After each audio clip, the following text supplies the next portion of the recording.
Нахл сүресі. Рахман әрі аса рахымды Алланың атымен бастаймын. Алланың ісі, әмірі, кәпірлердің басына келетін ауыр азап қиямет қайым келіп қалды. Ендеше, ей кәпірлер, пайғамбарға бізді қорқытатын азабыңды тезірек келтірші, көрейік деп, осынау істің жедел жүзеге асуын тілемей-ақ қойыңдар. Алла өтірік айтудан, сөзінде тұрмаудан һәм ұйғарған ісінің, пәрменінің орындалмай қалуы сияқты қауқарсыздық, кемшілік атаулыдан және мүшріктердің өзіне серік етіп қосқандарынан әлде қайда ұлы әрі асқақ. Алла періштелерді өзінің әмірі бойынша уахименен қалаған құлдарына түсіріп, оларға былай деп бұйырады: Раббыларың, менен басқа ешқандай құдай жоқ. Олай болса, маған қарсы келіп асылық қылудан һәм азабымнан қорқыңдар дейді деп, адамдарды ескертіңдер. Ол күллі аспан әлемі мен жерді жайдан жай емес, хақты мақсат тұтып, ақиқатқа сүйенген мінсіз жүйе негізінде жаратты. Сондай-ақ ол мүшріктердің оған серік етіп қосқандарынан әлде қайда ұлы әрі асқақ. Ол адам баласын да еркек пен әйелден бөлінген бір тамшы судан жаратты. Ал ол болса, шамасына қарамай жаратқанға анық қас дұшпан болып шыға келді. Сондай-ақ ол сендер үшін 4 түлік малды да жаратты. Олардан өздеріңе жылу беретін жүн, тері, қыл сынды өнімдер алып, басқа да көптеген пайдаларын көресіңдер. Олар беретін ет, сүт сынды өнімдерін ішіп жеп қорек етесіңдер. Әрі оларды кешке жайылымнан айдап әкелгенде һәм таңертең өргізгенде өзгеше күйге бөленіп ләззат аласыңдар.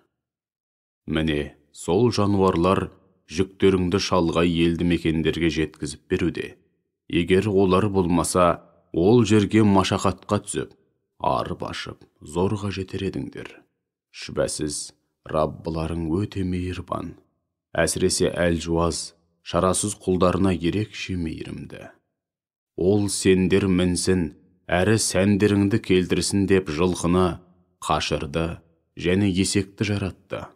Сондай-ақ ол сендер білмейтін, тіпті ойларыңа да кіріп шықпайтын басқа да көптеген жаратылыстар жаратуда.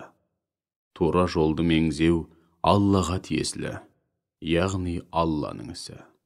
Қисық, теріс жолдар да бар болғандай, сол теріс жолдарға түсіп кететіндер де баршылық. Егер Алла қаласа, яғни адамдарды бұл дүниеде іс-әрекеттері мен сөздеріне ықтиярлы етпеген болса, барлығыңды жаппай тура жолға салар еді.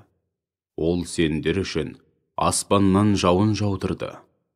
Ішінен ауыз суларыңның қайнар көзі сол жауын суы болғандай, жан-жануарларды жаятын көк майса мен ағаштар да сонымен суарылып өсіп өнеді. Алла сол сумен сендер үшін егіндерді, зәйтүн, құрма һәм жүзім бақтарын және әр алуан жемістерді өсіреді. Шүбәсіз осының бәрінде ойланатын қауым үшін өте маңызды бір белгі, бір ғибрат бар. Сондай-ақ ол сендерге түн мен күндізді, күн мен айды бағындырып қойды. Барлық жұлдыздар оның әміріне бағынышты. Шүбәсіз осындай ақылға салып ойланатын қауым үшін анық белгілер мен қаншама ғибрат бар. Ол жер бетінде сендер үшін тағы қаншама түрлі түсті жан-жануарлар мен өсімдіктер жаратты. Шынында, осының өзінде де ойланып ғибрат алатын қауым үшін бір белгі, бір ғибрат бар. Сонымен қатар, сендер жас ет жесін, һәм сән үшін тағатын інжу маржан сынды әшекей тастарды шығарсын деп, теңізді үкіміне бағындырып, белгілі бір жүйеге келтірген де Алла. Кемелердің теңізде суды қақ жарып жүзіп бара жатқанын да көресің.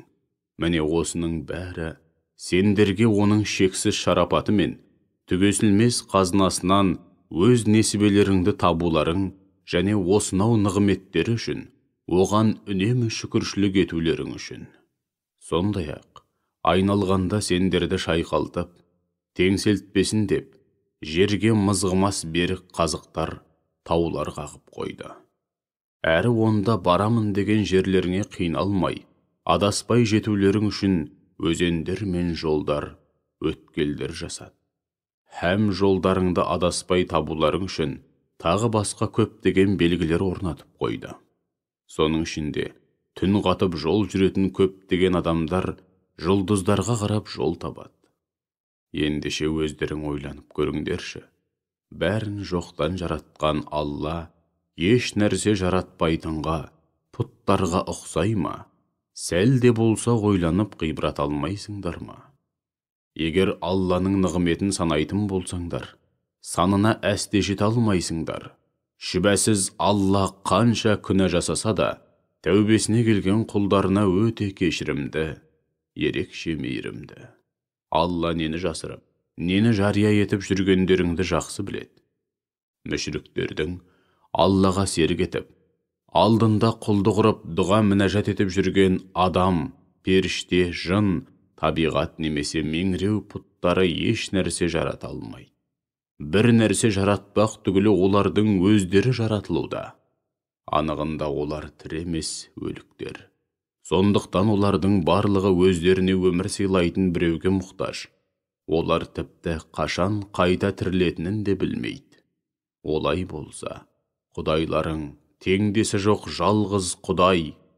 Алайда, ақиретке сенбейтіндердің жүрегі осынау ұлы ақиқатты жоққа шығаруда.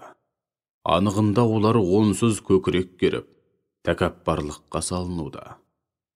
Алла олардың нені жасырып, нені жария етіп жүргенін жақсы біледі. Әрі иман етуді ар санайтын, өркөкірек тәкаппарларды ұнатпайды. Оларға Раббыларың не түсірді делінсе, бұрынғылардың аңыз ертегілерін дейді.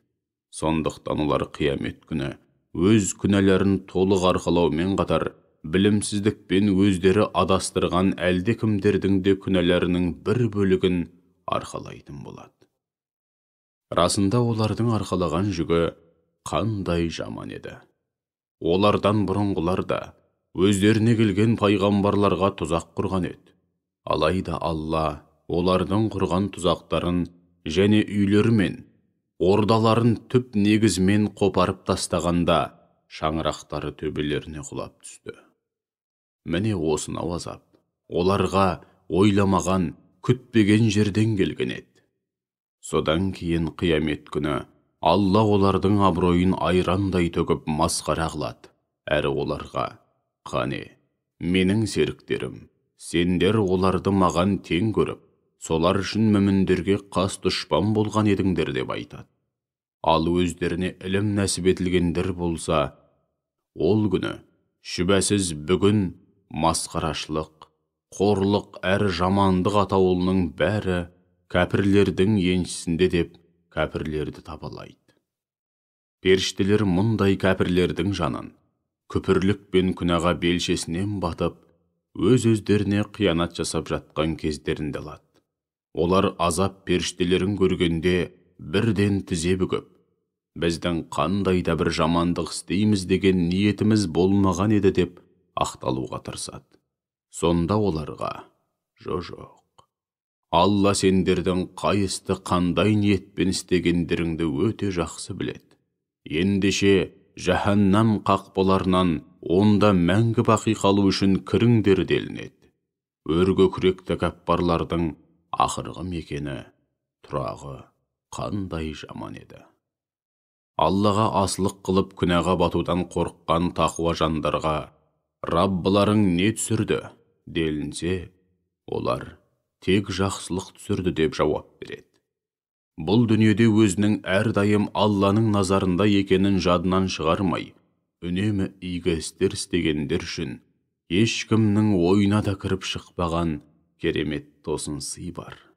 Ақирет мекені болса, әлбетте бәрінен қайырлы, бәрінен артық. Тақуа жандардың ақырғы мекені, тұрағы қандай ғажап еді. Қисапсыз, нығметке толы мәңгілік бақыт мекені Адын жәннаттары. олар сол жерге кіреді. Ол жерде жайқалған жасыл баулардың арасынан және зәулім сарайлардың іргесінен өзендер ағып жатады. Онда олар не қаласа соның бәрі табылады. Міне, Алла тақуа жандарды осылай сый-сияпатқа бөлейді. Періштелер ондай тақуа жандардың жанын көпірлік, кешірілмес күнә, зұлымдық атаулыдан ада болған пәк күйінде алады. Һәм оларға сендерге есендік пен тыныштық тілейміз. Істеген игі істерің үшін жұмаққа кіріңдер деп қошемет көрсетеді. Ол кәпір мүшриктер иман етпей, нені күтуде? Жан алатын, яки азап әкелетін періштелердің түсуін бе? Әлде Раббыңның жермен жексен ететін жойқын пәрменінің келуін бе? Олардан бұрынғылар да дәл солай істеген еді. Алла оларға әділетсіздік жасамады. Керісінше олар Аллаға серік қосып, күпірлікте және күнәда табандап, өз-өзіне қиянат жасаумен болған еді. Сөйтіп, өз-өздерінің обалына қалған еді. Ақыр соңында істеген жамандықтарының кесірі өздеріне тиді, және пайғамбарға, қане, келтіретін азабың болса тезірек келтірші деп, өздері мазаққа айналдырған азап өздеріне жан-жақтан құрсау салды. Аллаға өзгелерді серік етіп қосқандар, Алла тағала қалағанда, біз де, ата-бабаларымыз да, одан өзге еш нәрсеге құлдық ұрып табынбас едік, һәм оның бұйрығынсыз еш нәрсені харам қылмас дедік деп айтты. Олардан бұрынғы мүшриктер де солай істеген болатын. Ендеше пайғамбарлардың міндеті Алланың өздеріне тапсырған жолдауын ашық түрде жеткізуден өзге не болмақ? Расында әр үмбетке бір Аллаға құлшылық етіңдер, адамдарды Алланың ақ жолынан тайдыратын тағуттан, шайтаннан, жалған құдайлардан, ел жұртты Алланың ақ жолынан тайдырушы зұлым күштерден аулақ жүріңдер деп ескертетін бір пайғамбар жібердік. Нәтиже, Алла олардың бір бөлігіне тура жолға түсуді нәсіп етті, ал енді бір бөлігіне қатысты өздері соған лайық болғандықтан адасат деген лайықты да кесімді үкім шықты. Олай болса жер бетін шарлап, пайғамбарларға, олар әкелген қасиетті жолдауға сенбегендердің ақыры не болғанын өз көздеріңмен көріңдер. Уа Мұхаммед, сен оларды тура жолға салу үшін қанша жерден ынталансаң да, Алла өзі адастырған құлдарын әсте тура жолға салмайды, һәм ондайларға қол ұшын беретін бірде-бір жәрдемші де табылмайды. Олар бар ынта жігермен Алла өлгенді қайта тірілтпейді деп, Алланың атымен ант етті. Жоқ, тірілтеді. Бұл оның міндетті түрде жүзеге асырамын деп өз-өзіне берген хақ уәдесі. Алайда, адамдардың көбі бұл ақиқатты білмейді. Алла оларға өзара таласып тартысқан нәрселерін, яғни иман ақиқатын ашып көрсету әрі көпірлік қылғандарға өтірікші кәззап болғандықтарын білдіру үшін барлық өлілерді қайта тірілтеді. Біз бір нәрсенің болуын қалағанымызда, оған бар болғаны бол дейміз. Сонда ол сол сәтте бола қалады. Бір Аллаға сенгені үшін өз жерінде әбден зәбір жапа көргеннен кейін, Алла үшін елін, жерін тастап, хижрет еткендерді бұл дүниеде жайлы қонысқа жақсылап орналастырамыз. Ал ақиретте берілетін сый-сияпат болса, шәк шүбәсіз одан әлде қайда зор. Әттең, адамдар мұны білсе ғой. Олар Аллаға иман келтірген үшін бастарына келген көптеген қиыншылықтарға сабырлық танытты, әрі әрдайым Раббыларына ғана тәуекел етеді. Уа Мұхаммед, ол мүшриктердің сенің пайғамбарлығыңды қарапайым адам баласы болғаны үшін қабылдамауы қисынсыз, әрі негізсіз. Сенен бұрын жіберген елшілеріміз де тек өзің сияқты біз уақи беріп отырған ер кісілер болатын. Әй кәпірлер, һәм басқа да адамдар, егер бұл ақиқатты өздерің білмесеңдер, уахиге сүйенген иләһи ілімнен сусындаған шынайы ілім иелерінен сұраңдар. Біз ол пайғамбарларды айқын дәлелдер, мұғжизалар һәм өсиетке толы иләһи парақтар және кітаптармен жібердік.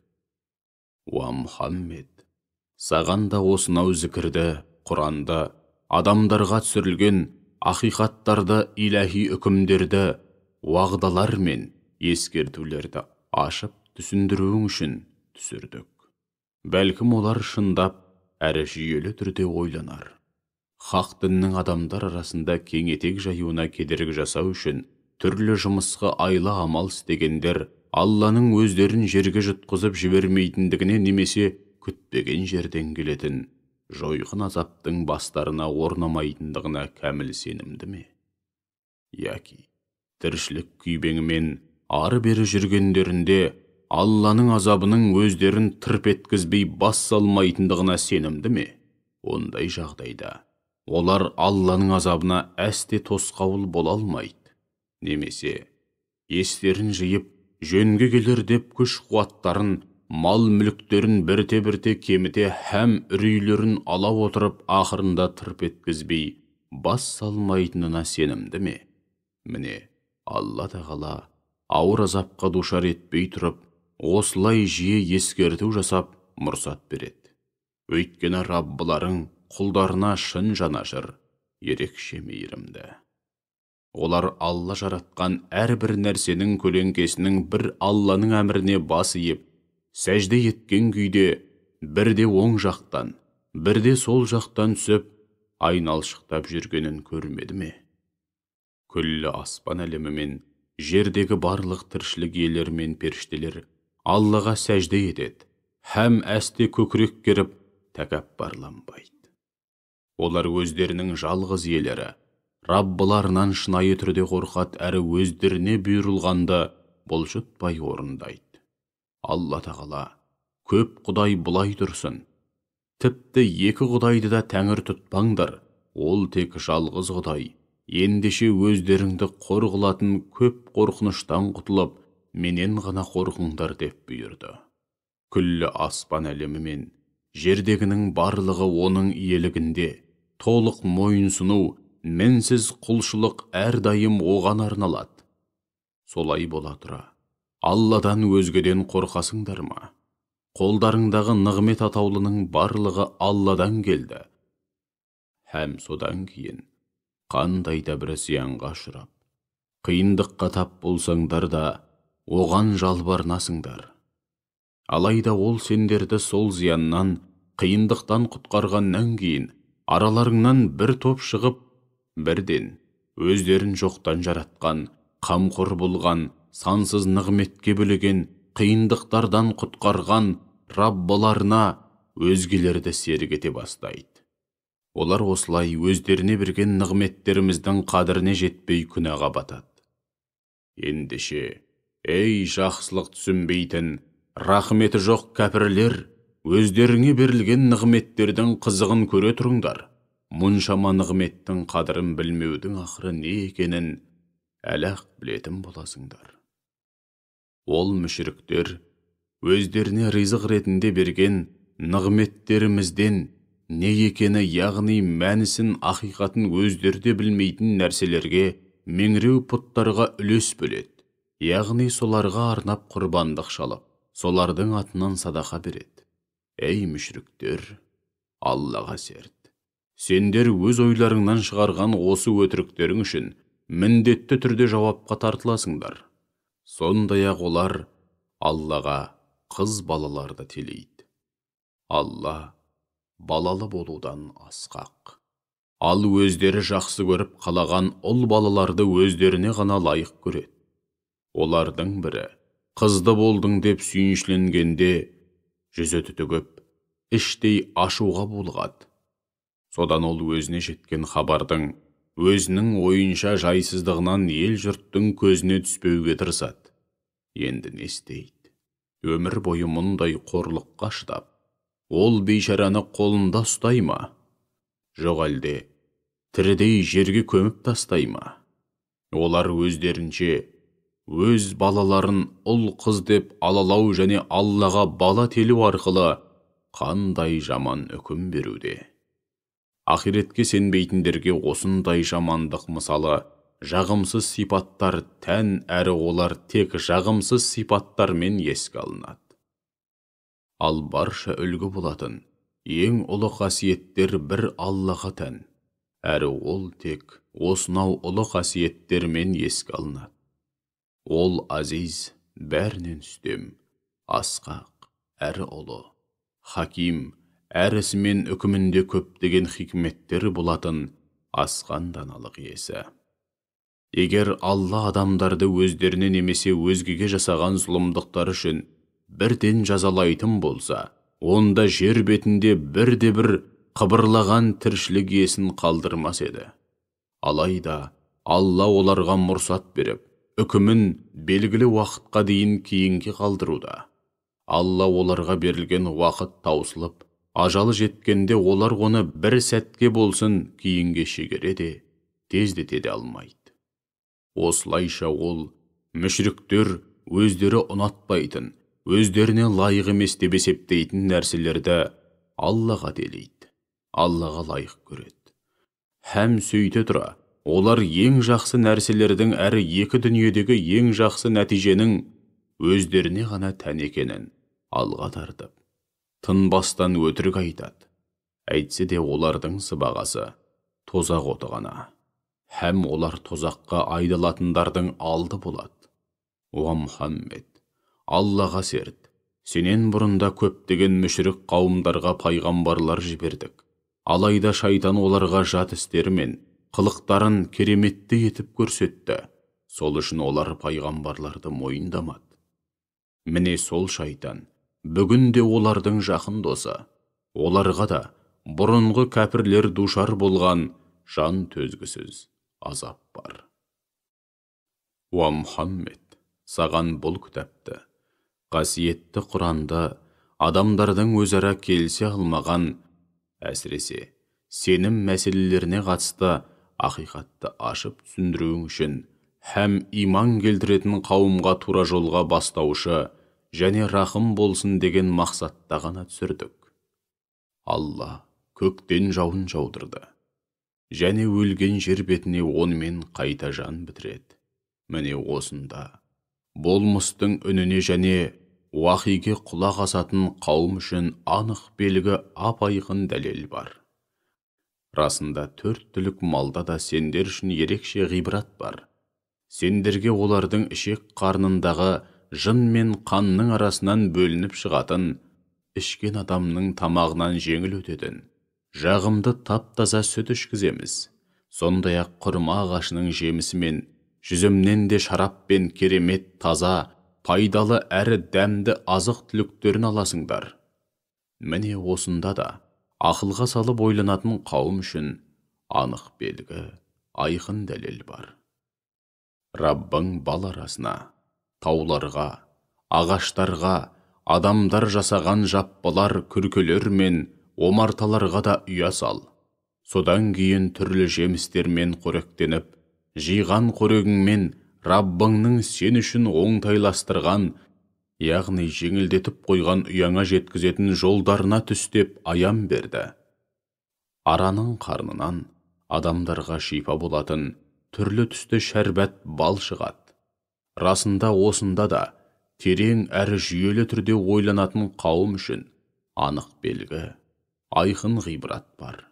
Алла сендерді жоқтан жаратты және белгілі уақытқа дейін өмір сүргізгеннен кейін ғұмырдың әр түрлі кезеңдерінде жандарыңды алады. Араларында әбден қаусап, алжитын шаққа дейін жеткендер де бар. Ондайлар бұрын соңды біраз нәрселер үйреніп, білген болса да, алжып қайтадан түк білмейтін күйге түседі. Алла, әлим, бәрін білетін шексіз ілім иесі, қадир, бәріне күші жететін аса құдіретті.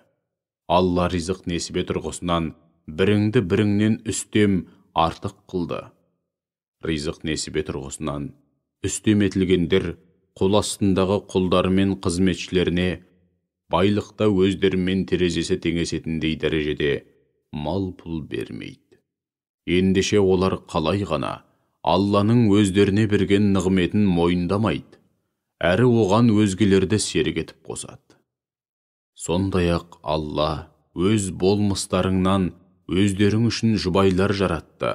Сол жұбайларың арқылы сендерге бала-шаға, немере шөбере сүйгізді және таза әрі пайдалы азықтарды ризық етіп берді. Сөйте тұра ол кәпірлер жалған құдайларға сеніп, Алланың өздеріне берген нығметін мойындамай ма? Ол мүшриктер Алланы былай қойып, өздеріне аспаннан да жерден де тауып берер ешқандай ризық несібесі болмаған, һәм сол ризық несібеге ие болуға да қауқары жетпейтін әлденелерге табынады. Бұдан бұлай ұқсату, салыстыру, немесе мысал келтіру арқылы Аллаға еш нәрсені теңемеңдер. Алла бәрін біледі, ал сендер көп нәрсені білмейсіңдер.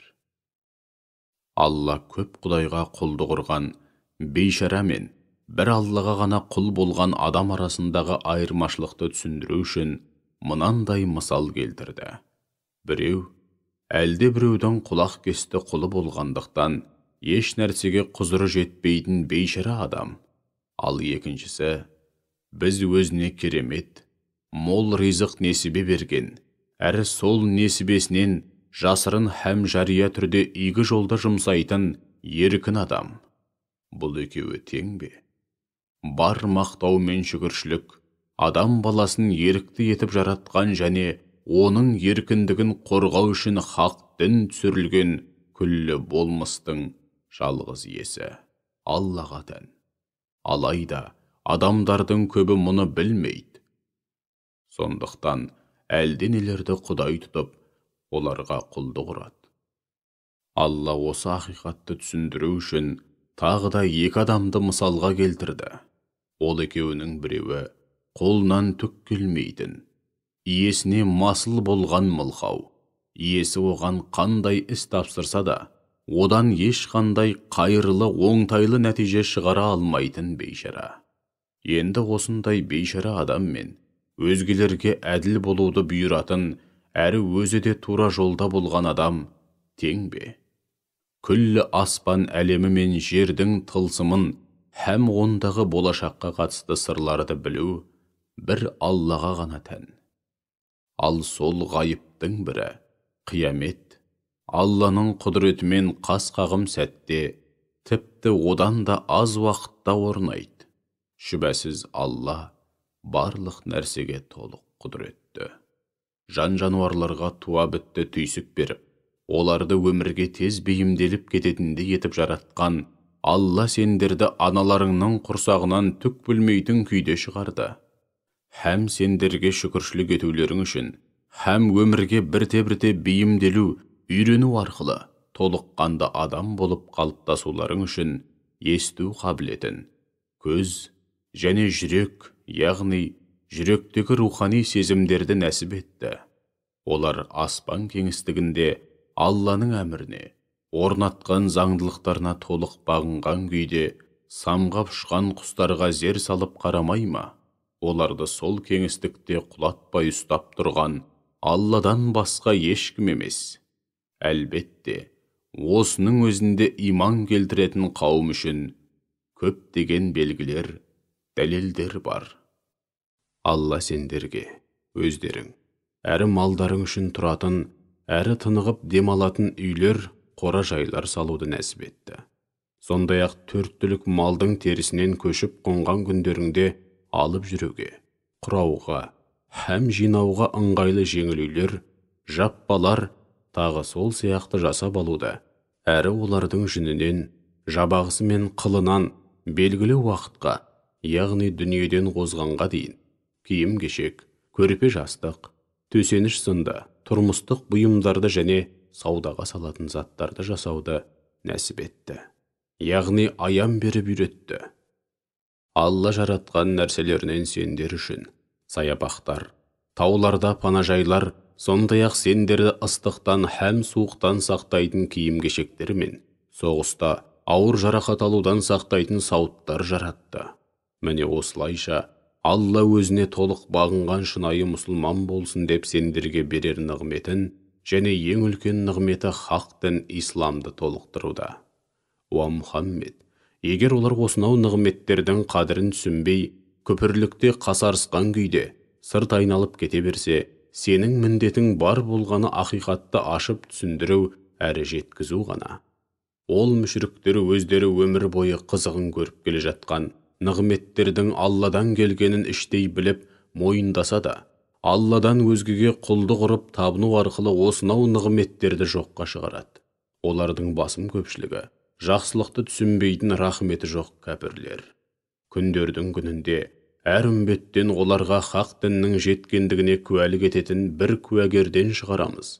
Содан кейін күпірлік қылғандарға дат айтып, кешірім сұрауға рұқсат етілмейді, һәм олардан өздерін Раббыларының разылығына бөлейтін қандай да бір жақсы сөз айтып, сауапты іс істеуде талап етілмейді. Аллаға өзге жалған құдайларды серік етіп қосу арқылы ең үлкен зұлымдықты жасағандар ақиреттегі азапты көргенде қанша жерден ойбайға басып, жалынып жалбарынса да, олардың жан айқайына ешкім құлақ аспайды. Және көрген азаптары жеңілдетілмейді, әрі оларға сол азаптан құтылу үшін ешқандай мұрсат та берілмейді. Мүшіріктер өздерінің Аллаға серік етіп қосқан құдайларын, пұттарды, әулие әмбиелерді, хан патшаларды көргенде, уа Раббым, міне, өзіңді ұмыт қалдырып, жалынып жалбарынған құдайларымыз. Анығын айтқанда, бізді адастырғандар осылар дейді. Сонда олар бұларға, сендер барып тұрған су айтсыңдар деп айтып салады.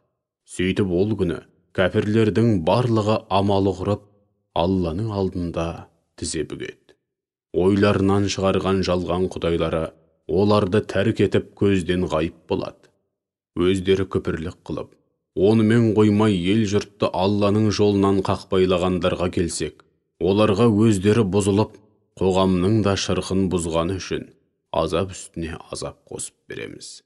Күні келгенде әр үмбеттің өз ішінен оларға қарсы куәлік ететін бір куәгерден шығарамыз. Уа Мұхаммед, сені де дініңнен хабардар болған қауымыңа һәм барша үмбетіңе, яғни қауымың мен үмбетіңнің кәпірлеріне қарсы куәгер ретінде келтіреміз. Саған осынау кітапты, Құранды барлық нәрсені ашып түсіндіруші, әрі Аллаға бағынған мұсылмандар үшін тура жолға бастаушы, рахым һәм сүйінші ретінде бөліп-бөліп түсірдік. Расында Алла әділдікті, Алланы көріп тұрғанда ең болмаса Алланың өздерін үнемі көріп, бақылап тұрғанын, жадында ұстап игі істер істеуді және туған туысқа қол ұшын беріп қарайласуды бұйырады. Сонымен қатар арсыздықтан, жамандық атаулыдан және зұлымдықтан, яғни біреуге зорлық-зомбылық көрсетуден, кісі қақсын жеуден мүлдем тыяды. Ойланып толғансын, ғибрат алсын деп Алла тағала сендерге осылайша насихат айтып, жол сілтейді. Сондай-ақ серт байласқандарыңда Алланың сертінде, яғни Алланың атымен, және оның құзырында берген серттеріңде тұрыңдар. Алланы кепілете отырып, байлаған әрі мықтап бекіткен анттарыңды бұзбаңдар. Шүбәсіз Алла не істеп, не қойып жүргендеріңді толық біледі. Жібін жақсылап, иіріп алғаннан кейін қайта тарқатып жіберіп, бүкіл еңбегін еш қылған байғұс әйелге ұқсап, араларыңдағы қандай да бір қауым саны жағынан, күш-қуат және байлық тұрғысынан енді бір қауымнан үстем болғаны үшін серттеріңді бір-біріңді алдап арбаудың яки қиянат жасаудың құралы қылмаңдар. Шындығында Алла осы арқылы сендерді сынап көруде. Алланың өзара келісе алмаған мәселелеріңе қатысты бар ақиқатты қиямет күні өздеріңе ашып баяндап беретіндігіне күмәндарың болмасын. Егер Алла қаласа және сендерге ерік бермей мәжбүрлейтін болса, барлығыңды бір сенім, бір шариғатпен жүретін бір ғана үмбет қылар еді. Алайда ол қалағанын адастырады, әрі қалағанын тура жолға салады. Бірақ оның адастыруы мен тура жолға салуында сендердің ықтиярларыңның, ниеттерің мен іс-әрекеттеріңнің де белгілі үлесі болғандықтан, сендер дүниеде істеген барлық істерің үшін міндетті түрде жауапқа тартыласыңдар. Серттеріңді бір-біріңді алда барбаудың құралы қылмаңдар.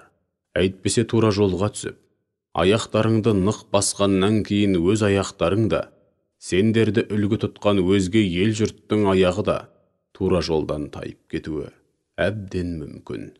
Содан кейін Алланың жолынан тайғандарың һәм өзгелердің де сол жолға түсуіне бөгет жасағандарың үшін сазайларыңды тартасыңдар. Сондай-ақ ақиретте де сендерді алапат азап күтеді. Алланың сертін арзан бағаға, жалған дүниенің болмашы қызығына сатпаңдар. Егер біле білсеңдер, Алланың құзырындағы нығмет пен сый-сияпат сендер үшін әлде қайда қайырлы, әлде қайда артық. Сендердің қолдарыңдағы дүние түгелдей таусылып бітеді, ал Алланың құзырындағылар мәңгілік. Біз өмірдегі түрлі қиыншылықтарға әрі әмірімізге бағынып, тыйғандарымыздан тыйылуда сабырлық танытқандарды дүниеде істеген ең игі, ең жақсы істерін негізге ала отырып, сый-сияпатқа бөлейміз. Мейлі ер болсын, әйел болсын, кімде-кім мүмін ретінде Алланың разылығына бөлейтін сауапты да игілікті істер атқарса, біз оған міндетті түрде пәк әрі жақсы өмір сыйлаймыз. Сондай-ақ оларды дүниеде істеген ең игі, ең жақсы істерін ескере отырып, сый-сияпатқа бөлейміз. Ендеше Құран оқитын кезде Алланың рахымы мен құзырынан қуылған шайтанның уәсуәсәсінен сақтай көр деп Алладан пана тіле. Негізінде иман келтірген және Раббыларына толық тәуекел еткен жандарға оның ешқандай да пәрмені жүрмейді. Оның ықпалы тек оны дос тұтқандарға және оны Аллаға серік етіп қосқандарға ғана жүретін болады.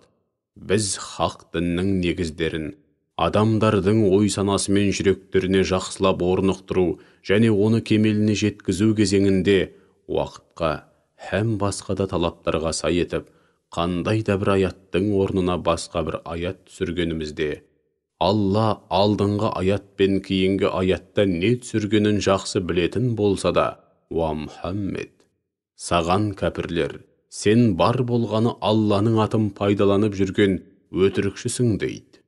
Жоқ, олардың көпшілігі ақиқатты һәм істің мәнісін білмейді. Уа Мұхаммед, оларға былай деп айт. Раббым былай дейді, бұл Құранды иман келтіргендерге табандылық нәсіп ету һәм үсті-үстіне аяттар, үкімдер түсіріп, иманын күшейте түсу мақсатында және мұсылмандар үшін тура жолға бастаушы һәм сүйінші есебінде Раббыңнан ақиқатпен Рухул Құдус Жәбірейіл періште түсірді. Біз олардың сен жайлы оған Құранды бір адам үйретеді дегенін білеміз. Олардың ақиқаттан ауытқып, өздерінше Мұхаммедке Құранды үйретіп жүр деп болжаған адамының тілі бөгде тіл. Ал мына Құран нағыз көркем араб тілінде. Алла аяттарына иман етпейтін, қыңыр кәпірлерді тура жолға салмайды, һәм оларға жан төзгісіз азап бар. Анығында Алланың аяттарына иман етпейтіндер ғана үнемі Алланың атын пайдаланып өтірік айтады. Нағыз суайттар міне солар. Кімде-кім иман келтіргеннен кейін Аллаға күпірлік қылып, көңілі күпірлікке толы ауатын болса, ондайлардың басына Алланың қаһары жауады һәм олар үшін алапат азап бар. Алайда жүрегі иман нұрымен нұрланып, көңілі жай тапқан соң, қатты қысым көріп, күпірлік сөзді еріксіз айтқан жанның жөні бөлек. Бұл олардың көңілінің дүниедегі қу тіршілікке ауып, оны ақиреттен артық көргендігінің салдары. Алла күпірлікте қасарысқан кәпір қауымды әсте тура жолға салмайды. Олар жүрегін, құлағын және көзін Алланың өзі мөрлеп мүлдем сезбейтіндей етіп тастаған жандар. Міне солар ақиқатты көруден, естуден және түсінуден қалған нағыз ғапылдар. Күмәндарың болмасын. Ахиретте де нағыз зиян шегетіндер, яғни бар жақсылықтан құр қалатындар солар болады. Сонымен қатар, иман келтіргені үшін жазықсыз жапа шегіп, қысым көргеннен соң Алла үшін хижрет еткен, содан кейін Алла жолында қасық қаны қалғанша күрескен, аянбай еңбек еткен әрі басқа түскен қиыншылықтарға сабырлық танытқан жандарға Раббың өзі жар болады. Содан кейін Раббың олардың осынау игі істерінің қарымын, оларға күнәларын кешіріп, мейіріміне бөлеу арқылы қайтарады. Өйткені ол өте кешірімді, ерекше мейірімді. Күндердің күнінде әркім тек өзінің қара басын ғана аман алып қалу үшін жанталасады. Әрбір жанға дүниеде істеген істерінің қарымы толық қайтарылады, әрі ешкімге әділетсіздік жасалмайды. Алла, ғибрат аларсыңдар деп мынандай бір ауылды мысалға келтірді. Ол ауыл бейбіт, мамыражай еді. Ризық несібесі жан-жақтан ағыл-тегіл келіп жататын. Алайда ол ауылдың халқы Алланың осынау нығметтерінің қадірін біле қоймады. Шүкірлік етудің орнына күпірлік қылды. Сөйтіп, Алла оларға істеген күнәлары үшін аштық пен қорқыныштың шекпенін кигізіп, ащы дәмін таттырды. Расында оларға өз араларынан анық мұғжизалар мен бір пайғамбар келді. Алайда олар оны бірден өтірікші санап, пайғамбарлығын мойындамады. Сөйтіп, зұлымдық жасап жүргенде, тосыннан келген азап оларды тырп еткізбей басып қалды. Ендеше Алланың өздеріңе берген ризық несібесінен адал, әрі таза күйінде жеп ішіңдер. Бір Аллаға ғана құлшылық ететін болсаңдар, берген нығметтерінің қадірін біліп, шүкіршілік етіңдер. Алла сендерге өлексені, қанды, доңыз етін және Алладан басқаның атымен бауыздалған малдың етін харам қылды. Ал кім-де-кім басына аштан өлу қаупі төнгендіктен осыларды жеуге мәжбүр болып, өзгенің құқығын аяқ асты етпеу әрі мұқтаждық мөлшерінен, яғни талшық етерлік мөлшерден асырмау шартымен жесе, шүбәсіз Алла өте кешірімді, ерекше мейірімді. Алладан және пайғамбардан келген қандай да бір дәлелге сүйенбестен, тілдеріңнің өтірік сипаттаумен мынау адал, мынау арам деп айтпаңдар. Олай айтатын болсаңдар, адал немесе арам деп үкім беру бір Аллаға ғана тән болғандықтан, Алланың атынан өтірік айтқан боласыңдар. Аллаға өтірік сөзді теліп, оның атынан өтірік айтатындар әсте мақсат мұратына жетпейді, әсте оңбайды. Ол кәпірлердің көксегені болмашы дүниелік нәрселер, ал ахиретте оларды жан төзгісіз азап күтуде. Яһудилерге бұдан бұрын өзіңе баяндап берген, негізінен адал болған кейбір таза һәм пайдалы азық түрлерін асылық қылған үшін арам қылдық. Осылай істеу арқылы біз оларға қиянат жасамадық. Керісінше олар Алланың үкіміне бағынбай, өз-өздеріне үнемі қиянат жасаумен болды. Анығында Раббың білместікпен, немесе нәпсісіне еріп жамандық жасап, содан кейін ісінің күнә екенін біле салысымен уақыт оздырмай тәубе етіп, түзелгендерге өзі жар болады. Сенің Раббың шәк шүбәсіз тәубе етіп, өзіне бет бұрған құлдарына өте кешірімді, ерекше мейірімді. Шүбәсіз, Ибрахим жалған діндердің бәрінен сырт айналып, бір Аллаға ғана сыйынған, һәм Аллаға жан тәнімен берілген бір өзі, бір үмбет болған еді. Ол әсте мүшріктердің қатарында болған емес. Ол Алланың нығметтеріне әрдайым шүкіршілік ететін. Алла оны таңдаған һәм тура жолға салған еді. Біз оған дүние тіршілігінде бар жақсылықты бердік. Сондай-ақ ол ахиретте де сөзсіз ізгі жандардың қатарында болады. Уа Мұхаммед, біз саған да жалған діндерден сырт айналып, бір Аллаға ғана сыйынған күйде Ибрахимнің дінін ұстан деп уахи еттік. Өйткені Ибрахим әсте мүшріктердің қатарында болған емес еді. Сенбі, тек сол күн жайлы жұмыс істеуге болады, немесе болмайды деп, өзара таласып тартысқандар үшін ғана харам күн болып белгіленді. Яғни, ол күні яһудилерге ғана жұмыс істеуге тыйым салынды. Ендеше, Раббың қиямет күні олардың өзара таласып тартысқан мәселелеріне қатысты билік айтып, кесімді үкімін міндетті түрде шығарады. Уа Мұхаммед, Раббыңның жолына даналықпен, әрі жанға жағымды уағыз насихат айту арқылы шақыр. Сондай-ақ, Алла жолында күресу немесе сөз таластыру керек болғанда, әрдайым сөз бен іс-әрекеттің ең жақсысын таңда. Шүбәсіз, Раббың өзінің тура жолынан кімнің тайып кеткенін жақсы білетіні сияқты, тура жолына түскендерді, һәм түсетіндерді де өте жақсы біледі. Уа мүміндер, егер өздеріңе жамандық жасағанның сазайын тартқызбақ болсаңдар, тиісті жазасын ғана беріңдер. Яғни өздеріңе жасалған жамандықтың есесін қайтарғандарыңда шектен шықпаңдар.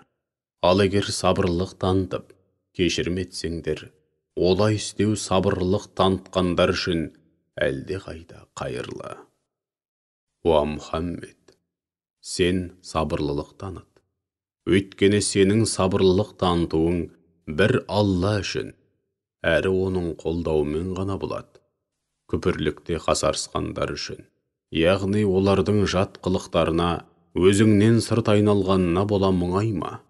Сондай-ақ олардың еңбегіңді еш қылу һәм ел жұртты хақ жолдан тайдыру үшін жасаған құйтырқы жоспарлары мен құрған тұзақтарына бола тарығып күйзелме. Расында Алла азабынан қорыққан құлдарымен, әрі хақ тағаланың өздерін көріп бақылап тұрғанын жадында ұстап, үнемі игі істер істейтін ізгі жандармен бірге.